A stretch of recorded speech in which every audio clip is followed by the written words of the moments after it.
அறியாத வழிகளிலே என்னை நீர் நடத்துகின்றீர். புரியாத பாதைகளை எனக்கு முன் வைத்துள்ளீர். அறியாத வழிகளிலே என்னை நீர் நடத்துகின்றீர். தெரியாத பாதைகளை எனக்கு முன் வைத்துள்ளீர்.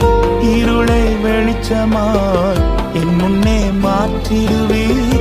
இருளை வெளிச்சமாய் என் முன்னே மாற்றிடுவீர். தீமையை நன்மையாய் எனக்காய் மாற்றிடுவீர். தீமையை நன்மையாய் எனக்காய் மாற்றிடுவீர். உம்மை நம்பி நடக்கிறேன் என் தகப்பனே.